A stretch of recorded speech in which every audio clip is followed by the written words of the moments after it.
ఓం నమో వెంకటేశాయ.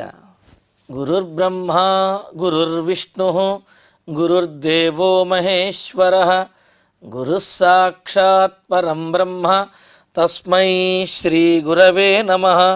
జటిలం చీరవసనం దండకారణ్యవాసినం మునివేషధరం ధ్యాయేత్ అరణ్యే కాండ ఉత్తమే.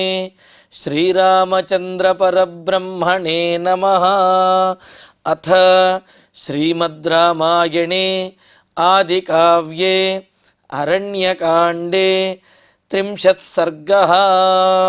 తతః పావక సంకాశం వధాయ సమరే శరం ఖరస్య రామో జగ్రాహ బ్రహ్మదండమివాపరం. కరుణికి రామచంద్రమూర్తికి హోరాహోరీగా పోరు జరుగుతూ ఉన్నది. కరుణి యొక్క గదను పగలగొట్టేస్తే కరుడు ఆ తర్వాత ఒక పెద్ద మద్ది చెట్టును పట్టుకుని రాముడి మీదకు విసిరాడు. రాముడు ఆ మద్ది చెట్టుని ముక్కలు ముక్కలుగా, అది తన మీద పడేలోపే దాన్ని గాలిలోనే ముక్కలు ముక్కలుగా అయ్యేట్లుగా బాణములతో కొట్టాడు. ఇంకా కరుడు ఆవేశంతో మరింతగా రెచ్చిపోతూ రాముడు మాట్లాడినటువంటి మాటలకు మరింత కోపగించినటువంటి వాడై, ఇప్పుడు చూడు ఏం చేస్తానో, నాకు ఆయుధములేమీ అవసరం లేదు అన్నట్లుగా ఒక్క ఉదుటున రాముడి మీదకి దూకబోతే ఇక రాముడు అతడిని తన శరములతోటి కొడుతూ, మరి ఆ శరములతో కొట్టాలి అంటే కొంత వ్యవధానం అనేది కావాలి. ఆ కరుడేమో మీద మీదకి పడిపోతూ ఉన్నాడు, రాముడేమో వెనక్కి అడుగు వేస్తూ ఉన్నాడు. దీనికి కారణం కూడా మనం చెప్పుకున్నాం. ఏ విధంగా అయితే సింహము దాడి చేసే ముందు, ప్రహారం చేసే ముందు 2 అడుగులు వెనక్కి వేస్తుందో, అలాగా రాముడు కూడా బాణాన్ని ప్రయోగించడానికి మరీ సమీపంగా ఉంటే బాణాన్ని ప్రయోగించడం అనేది కుదరదు. కావున అడుగులు వెనక్కి వేశాడు. వెనక్కి వేసి బాణాన్ని సంధిస్తూ ఉన్నాడు. ఆ సంధించే బాణం కూడా సామాన్యమైనటువంటిది కాదు, అగ్నితో సమానమైనటువంటి బాణాన్ని సంధిస్తున్నాడు. దాని యొక్క విశేషాన్ని చెబుతూ తతః, ఇంకా కరుడు తన మీద పడుతూ ఉంటే తాను అడుగులు వెనక్కి వేసినటువంటి తర్వాత కరుడు మీద బాణప్రయోగం చేసేంతటి వ్యవధానం వచ్చిన తర్వాత, అవసరమైనటువంటి దూరము స్థలము లభించిన తరువాత రామః సమరే ఖరస్య వధాయ, ఇంకా రామచంద్రమూర్తి ఇంకా ఈ యుద్ధంలో కరుణ్ణి వధించాలి అని చెప్పి అనుకున్నారు. సహజంగా యుద్ధనీతి ప్రకారం కానివ్వండి, రాజనీతి, అదేవిధంగా మహాత్ముల యొక్క లక్షణం కానివ్వండి, వెంటనే ఎవరిని కూడా వధించరు. మొదట హెచ్చరిస్తారు, ఆ తరువాత భయపెడతారు, ఆ తరువాత దూరంగా పడేట్టుగా చేస్తారు, ఆ తరువాత ఇవేమీ కుదరకపోతే అప్పుడు మారడం అన్నమాట. అంటే ఏమిటి? భయపెట్టడము అంటే ముందు హెచ్చరించడము, భయపెట్టడము, ఉచ్చాటనము, ఆ తర్వాత మారడము అని చెప్పి. అందుకనే చూడండి, ఇప్పటికీ కూడా ఏదైనా గొడవలు జరుగుతూ ఉంటే ముందు హెచ్చరిస్తారు, ఆ తరువాత ఈ బాష్పవాయువులు కానీ ఇవన్నీ ప్రయోగించి దూరంగా వెళ్ళే విధంగా చేస్తారు, లేకపోతే కొట్టివారిని దూరంగా వెళ్ళే విధంగా చేస్తారు. ఆ తర్వాత కూడా లొంగకుండా మరింతగా రెచ్చిపోతూ ఇబ్బంది పెడుతూ ఉంటే అప్పుడు కూడా ముందు బెదిరించి ఆ తర్వాత వారి మీద ఆయా అస్త్రములను కానివ్వండి వాటిని ప్రయోగిస్తారు. అంతే తప్ప సాక్షాత్తుగా వధించరు. ఇక్కడ కూడా రాముడు అనేక రకాలైనటువంటి ఆ యుద్ధ విద్యలను చూపించి తన పరాక్రమాన్ని కరుడికి ప్రదర్శించాడు. అయినప్పటికీ కరుడు ఇంకా ఆయుధములేవీ లేవు, సైన్యం ఎవరూ లేరు, అయినప్పటికీ కూడా ఇక తానే వెళ్ళి రాముణ్ణి పడగొట్టాలి అని ప్రయత్నిస్తుంటే ఇంకా ఇతడికి బుద్ధి వచ్చే అవకాశం అనేది లేనే లేదు, ఇతడిని ఇంకా వధించటమే అని చెప్పి అనుకుని ఒక అస్త్రాన్ని తీశారట. ఇది పావక సంకాశం, అగ్నిహోత్రంతో సమానమైనటువంటిది. బ్రహ్మదండమివాపరం, బ్రహ్మదండమివ అంటే మహర్షుల యొక్క శాపము ఏ విధంగా అయితే అప్రతిహతమైనదో, ఆ శాపం ఏ విధంగా అయితే ఫలించి తీరుతుందో, దానికి ఎదురు ఉండదో, అలాగే రాముడు ప్రయోగించినటువంటి బాణానికి కూడా ఆ విధంగా ఎదురు ఉండదు అనే విషయాన్ని చెబుతూ అలా బ్రహ్మదండం వంటిది ఆయన శరంజగ్రాహ, ఒకానొక శరాన్ని తన అమ్ముల పొదిలోంచి రాముడు తీసి సంధించాడు. ఇక్కడ బ్రహ్మదండం అనే దానికి బ్రహ్మాస్త్రం వంటి శరాన్ని తీసి ఆ కరుణ మీద ప్రయోగించడానికి సంధిస్తూ ఉన్నాడు. సతం దత్తం మఘవత సురరాజేన ధీమత సందధే చాపి ధర్మాత్మ ముమోచచఖరం ప్రతి. ధర్మాత్మా సహా, ధర్మాత్ముడైనటువంటి ఆ రామచంద్రుడు ధీమత సురరాజేన మఘవత, బుద్ధిమంతుడైనటువంటి భవిష్యత్తుని ఊహించేటటువంటి వాడైన, భవిష్యత్తుకి అవసరమైనటువంటి అస్త్రశస్త్రములు కానివ్వండి, యజ్ఞయాగాదులు కానివ్వండి, ఏర్పాట్లు కానివ్వండి, ఇవన్నీ కూడా ముందే సిద్ధం చేసేటటువంటి వాడైన ఆ సురరాజేన మఘవత, దేవతలకు రాజైనటువంటి ఇంద్రుని చేత ఇయ్యబడినటువంటి అస్త్రం. ఇంద్రుడు రామచంద్రుడికి అస్త్రం ఎప్పుడు ఇచ్చారంటే, ఏ అస్త్రశస్త్రాలు ఇచ్చారు అంటే, ఇంద్రుడు అగస్త్య మహర్షికి ఇస్తే అగస్త్య మహర్షి రామచంద్రమూర్తికి ఇచ్చాడనమాట. అందుకనే అగస్త్యముఖేన, ఇంద్రుడు అగస్త్యుని ద్వారా రాముడికి ఇచ్చినటువంటి అస్త్రం ఏదైతే ఉన్నదో ఆ అస్త్రాన్ని సందధే చాపి, దాన్ని ధనుస్సులో సంధించాడు. ముమోచచ, కరం ప్రతి ముమోచచ, ఇంకా కరుణ మీద ఆ అస్త్రాన్ని, బ్రహ్మాస్త్రం వంటి అస్త్రాన్ని ప్రయోగించాడు. అది నిప్పులు కక్కుతూ అగ్నిగోళంలాగా, అగ్నిహోత్రంలాగా ఉన్నది. అటువంటి దివ్యమైనటువంటి అప్రతిహతమైనటువంటి ఒకానొక అస్త్రాన్ని ప్రయోగించాడు రామచంద్రమూర్తి. సవిముక్తో మహాబాణ నిర్ఘాత సమనిస్వన రామేణ ధనురాయమ్య ఖరస్యోరసి చాపతత్. రాముడు ఆ బాణాన్ని ఆకర్ణాంతము లాగి వదిలేటప్పటికీ ఆ బాణమును వదిలినటువంటి ధ్వనే ఆ ప్రాంతమంతా కూడా ప్రతిధ్వనించింది. ఆ బాణం వెళ్ళేటటువంటి వేగానికి మరింతగా ధ్వని వస్తూ ఉన్నది. ఆ విధంగా రామచంద్రుడు ప్రయోగించినటువంటి రామేణ ధను ఆయమ్య విముక్త, రాముడు ఆకర్ణాంతము ఆ అల్లెత్రాడుని గుణమును లాగి విడిచిపెట్టినటువంటి నిర్ఘాత సమనిస్వన సహ మహాబాణ, పిడుగుపాటు వలె ఉన్నటువంటి, పిడుగులాగా అంత వేగంగా వెళుతున్నటువంటి ఆ మహాబాణము, ఆ గొప్ప శరము కరస్య ఉరసి అపతచ్చ, ఆ కరుణి యొక్క హృదయంలో, ఆ వక్షస్థలంలో దిగింది. ఆ బాణం వక్షస్థలంలో గుచ్చుకున్నది. అసలే ఆ బాణము వెళుతూ ఉంటూనే అంత వేగంగా ఆ ధ్వని చేస్తూ ఉన్నది, నిప్పులు కక్కుతూ ఉన్నది. అటువంటి బాణం కరుణి యొక్క హృదయంలో, ఆ వక్షస్థలంలో దిగేటప్పటికీ, గుచ్చుకునేటప్పటికీ ఇంకా కరుడు సపపాత ఖరో భూమౌ దహ్యమానశరాగ్నినా రుద్రేణేవ వినిర్దగ్ధ శ్వేతారణ్యే యథాంతకః. ఇంకా ఇప్పుడు చెబుతున్నారు, రాముడి యొక్క బాణము కరుణి యొక్క హృదయంలో, ఆ వక్షస్థలంలో తగిలిన వెంటనే, గుచ్చుకున్న వెంటనే సహ ఖరః శరాగ్నినా దహ్యమానః, ఆ కరుడు ఆ బాణము నుండి వచ్చే అగ్నితోటి దహించబడుతూ, తగలబడుతూ, కాల్చబడుతున్నవాడై రుద్రేణ వినిర్దగ్ధ అంతకః ఇవ, రుద్రుని చేత అంటే పరమేశ్వరుని చేత దండించబడి దహించబడినటువంటి యముడిలాగా, అంధకః ఇవ, అంధకాసురునిలాగా. ఇక్కడ పాఠాంతరం ఉంది, అంతకః ఇవ అని అంటే కనుక పరమేశ్వరుని చేత దహించబడుతున్నటువంటి యమధర్మరాజులాగా అని, లేకపోతే అంధకః ఇవ అని పాఠం కనుక తీసుకున్నట్లయితే పరమేశ్వరుని చేత వధించబడే సమయంలో అంధకాసురునిలాగా అని అర్థం అన్నమాట. ఇలాగా శ్వేతారణ్యే యథా పపాత, ఆ శ్వేతారణ్యంలో ఏ విధంగా యముడు పడ్డాడో ఆ విధంగా ఈ దండకారణ్యంలో రాముడి యొక్క బాణముకి ఆ కరుడు పడిపోయాడు అన్నారు. ఇక్కడ సందర్భం ఏమిటంటే, శ్వేతారణ్యంలో యమధర్మరాజు పరమేశ్వరుని చేతిలో ఈ విధంగా దగ్ధమైపోయి ఆగ్రహానికి లోనై అలా పడిపోవడానికి కారణం ఏమిటి అంటే, మరి మార్కండేయుని యొక్క ప్రాణమును హరించడానికి యమధర్మరాజు వచ్చాడు. మార్కండేయుడు పరమేశ్వరుడి గురించి తపస్సు చేస్తూ పరమేశ్వరుణ్ణి మెప్పించాడు. ఆయన్ను రక్షించడానికి పరమేశ్వరుడు వచ్చాడు.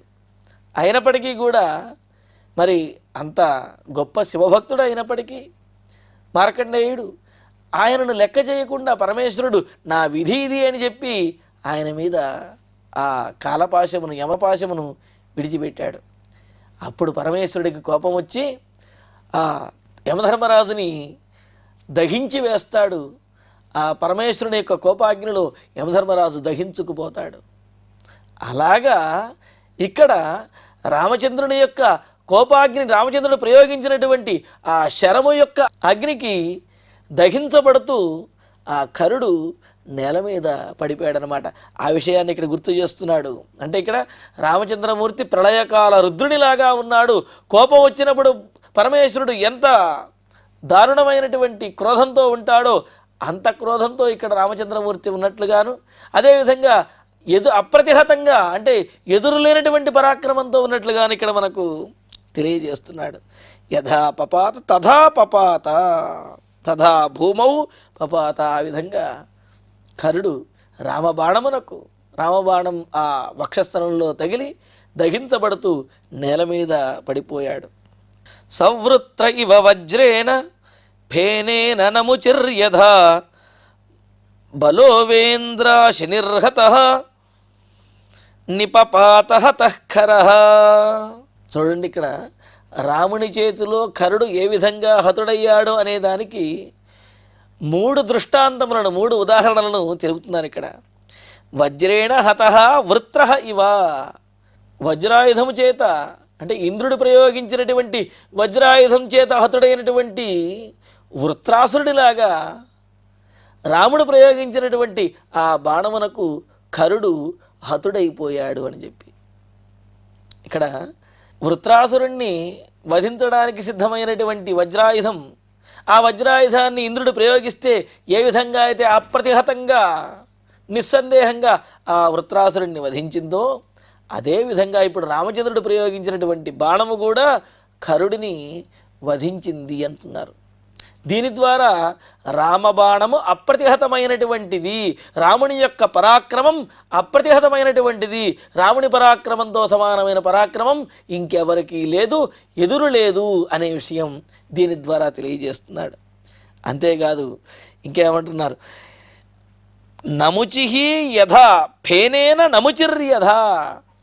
ఫేనము అని అంటే నురగ చేత నముచి అంటే నముచి అనే రాక్షసుడు ఏ విధంగా అయితే వధించబడ్డాడో అని చెప్పి, నముచి అనే రాక్షసుడు తపస్సు చేసి వరం కోరుకునేటప్పుడు ఏం కోరుకుంటాడంటే తడి పదార్థముల చేత కానీ పొడి పదార్థముల చేత కానీ వీటి వల్ల నాకు మరణం అనేది కలగకూడదు అని కోరుకుంటాడు.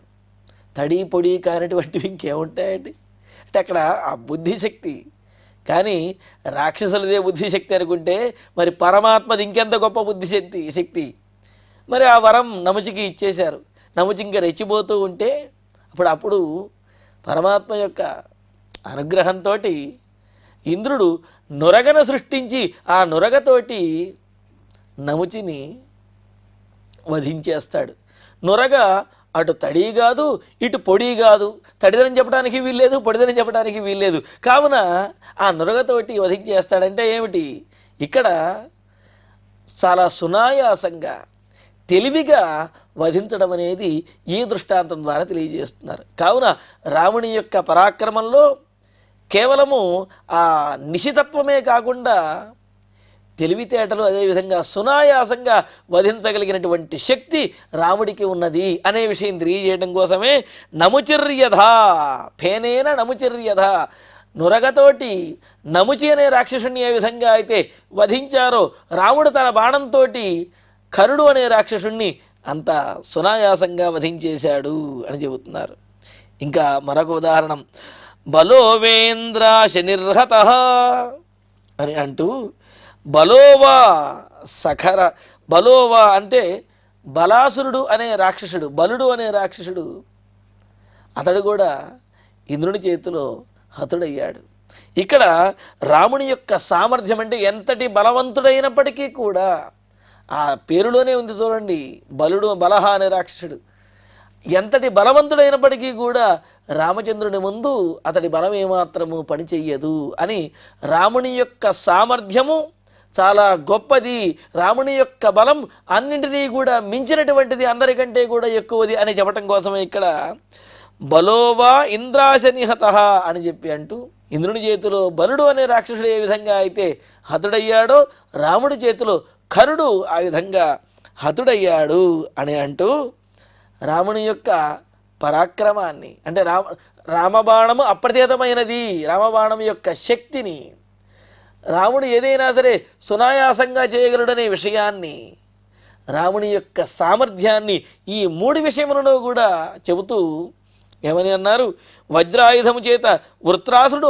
హతుడైనట్లుగా, నురగతోటి నముచి హతుడైనట్లుగా, ఇంద్రుని చేతిలో బలాసురుడు హతుడైనట్టుగా, అది కూడా వజ్రాయుధం చేతనే హతుడైనట్లుగా, మరి రామచంద్రమూర్తి యొక్క బాణం చేత కరుడు హతుడయ్యాడు అని చెప్పి రాముని యొక్క పరాక్రమాన్ని సామర్థ్యాన్ని ఇలా గొప్పగా కీర్తిస్తూ కరుడు హతుడైనటువంటి విషయాన్ని, అంటే కరుణ్ణి వధించడం అనేది ఎంత గొప్ప ఘనకార్యం, ఎంత కష్టతరమైనది అనే విషయాన్ని చెబుతూనే అది రాముడికి మాత్రము కష్టతరం కాదు, రాముని యొక్క పరాక్రమానికి సరైనటువంటిదే అనే విషయాన్ని కూడా తెలియజేస్తున్నారు.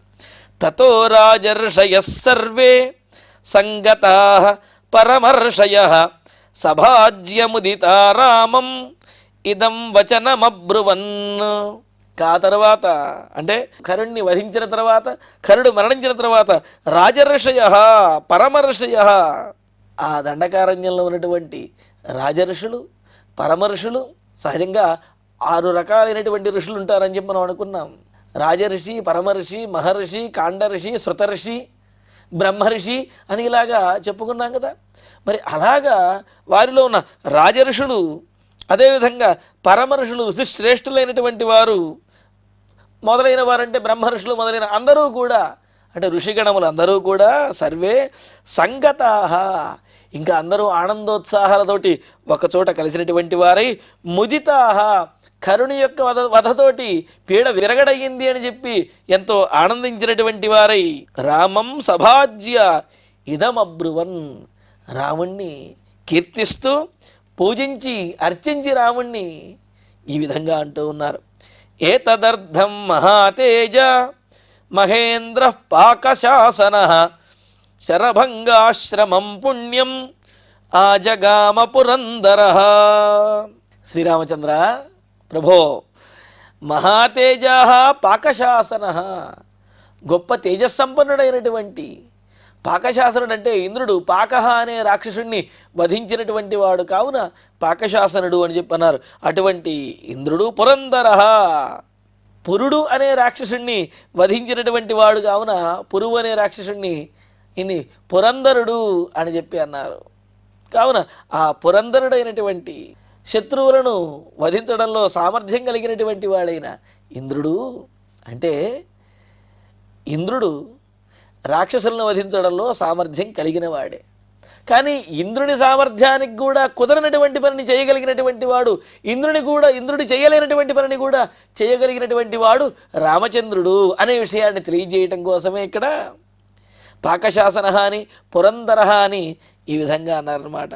అలాగా పాకశాసనుడు పురందరుడు అయినటువంటి మహేంద్ర దేవేంద్రుడు ఏతదర్థం అంటే ఈ కరుణ్ణి నీ చేత వధింప చెయ్యటానికే, కరుణి యొక్క వధ జరగాలి అనే సంకల్పం కోసమే నీవు ఆ కార్యాన్ని నెరవేర్చుతావు అనే నమ్మకంతో పుణ్యం శరభంగాశ్రమం జగామ, పుణ్యప్రదమైనటువంటి శరభంగాశ్రమానికి ఇంద్రుడు కూడా వచ్చాడు. అక్కడ శరభంగాశ్రమంలో ఇంద్రుడు వచ్చినటువంటి విషయాన్ని పూర్వం కూడా మనం చెప్పుకున్నాం. కావున ఆ శరభంగాశ్రమానికి వచ్చినటువంటి కారణం ఏమిటి అంటే, ఇలాగా రామచంద్రుడు ఇంకా ఆ కరుణ్ణి వధించబోతున్నాడు అనే నమ్మకంతో రామచంద్రుడి చేత ఆ విధంగా చేయించే విధంగా మహర్షులందరినీ కూడా ప్రేరేపించడం కోసమే ఆ శరభంగాశ్రమానికి మహేంద్రుడు వచ్చాడనమాట. మరి అలాగనే అలా మహేంద్రుడి చేత ప్రేరేపించబడినటువంటి మహర్షులు రాముడు దండకారణ్యానికి వచ్చే విధంగా, దండకారణ్యంలో కూడా ఆ పంచవటీ తీరానికి వచ్చే విధంగా వాళ్ళందరూ కూడా చేశారనమాట. ఇప్పుడు ఆ విషయాన్ని గుర్తు చేస్తే ఇక్కడ ఏమంటున్నాడు, ఈ ఘనకార్యాన్ని నీ చేత చేయించడానికే, ఇది చేయగలిగినటువంటి సామర్థ్యం, ఖరుణ్ణి వధించేటటువంటి సామర్థ్యం నీకు మాత్రమే ఉన్నది కావున దానికి పూర్వరంగాన్ని సిద్ధం చేయడానికి, ఈ పనిని నీ చేత చేయించడానికే శరభంగ ఆశ్రమానికి ఇంద్రుడు కూడా విచ్చేశాడు. ఆనీతస్త్వమిమం దేశం ఉపాయేన మహర్షిభిః ఏషాం వధార్థం క్రూరాణాం రక్షసాం పాపకర్మణాం. అసలు ఈ ప్రాంతానికి మహర్షులందరూ కూడా నిన్ను తీసుకురావటము అంటే, మహర్షులందరితో వెళ్ళినటువంటి రాముడు ఆయా ప్రాంతములు తిరుగుతూ ఉంటే, మరి అగస్త్యుల వారి దగ్గరికి వెళ్తే అగస్త్యుల వారు ఏమని చెప్పారు, ఈ పంచవటీ తీరం అనేది యోగ్యమైనది అని చెప్పారు. ఇలాగా అంచెలంచెలుగా రాముడు అంటే, ముందు భరద్వాజ మహర్షి ఏమో చిత్రకూట పర్వతం దగ్గరికి అని, ఆ చిత్రకూట పర్వతం దగ్గర నుంచి దండకారణ్యానికి, ఆ దండకారణ్యంలో సుతీక్షుడు అగస్త్యుడు వీళ్ళందరినీ కలిసిన తర్వాత ఈ పంచవటికి రాముడు వచ్చే విధంగా చేసింది ఎవరు? మహర్షులే కదా.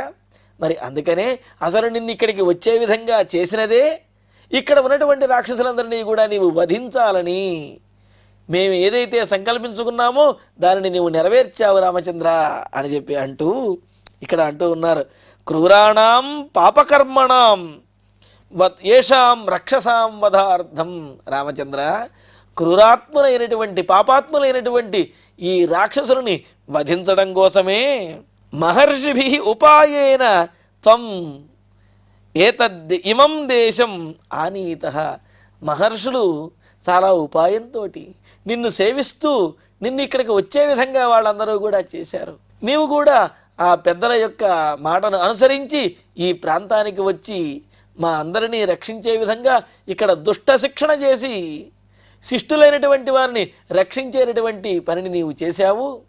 కావున మేమందరము కూడా ధన్యులమయ్యామయ్యా. నీ రాకతోటి నీవు ఈ విధంగా రాక్షసులందరినీ వధించడం వలన మేమందరము ధన్యులమయ్యాము, మమ్మల్ని అందరినీ నీవు రక్షించావు అని అంటూ, నీవు ఇక్కడికి వచ్చినటువంటి కార్యం సఫలమైంది, నువ్వు ఇక్కడ రావటం అనేది సార్థకమైనది అని చెప్పి వాళ్ళందరూ రామచంద్రమూర్తిని కీర్తిస్తూ ఉన్నారు. మరి కరుణి వధ తర్వాత సీతాదేవి చాలా విశేషంగా రామచంద్రుణ్ణి మెచ్చుకుంటుంది. ఏ విధంగా మెచ్చుకున్నది, రాముడికి కలిగినటువంటి ఆనందం ఎంత గొప్పగా ఉంటుంది, ఈ విశేషాలను తర్వాతి ప్రవచనంలో తెలుసుకుందాము. ఇక ఇప్పుడు శ్లోకాలను పారాయణ చేసుకుందాము. తతః పావక సంకాశం వధాయ సమరేశరం ఖరస్య రామో జగ్రాహ బ్రహ్మదండమివాపరం సతం దత్తం మఘవత సురరాజేన ధీమత సందధే చాపి ధర్మాత్మా ముమోచ చఖరం ప్రతి సవిముక్తో మహాబాణః నిర్ఘాత సమనిస్వనః రామేణ ధనురాయమ్య ఖరస్యోరసి చాపతత్ సపపాత ఖరో భూమౌ దహ్యమానః శరాగ్నినా రుద్రేణేవ వినిర్దగ్ధః శ్వేతారణ్యే యథాంతకః సవృత్ర ఇవ వజ్రేణ ఫేనేన నముచిర్యథా బలోవేంద్రాశ నిహతః నిపపాతః తఃఖరః తతో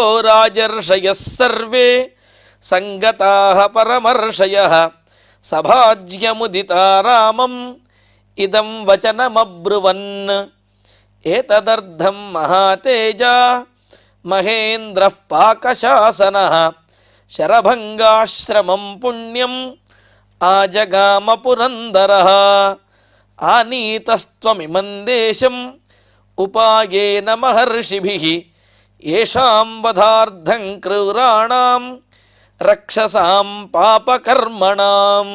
ఇత్యార్షే శ్రీమద్ రామాయణే ఆదికావ్యే అరణ్యకాండే 30 సర్గే 8 శ్లోకాః.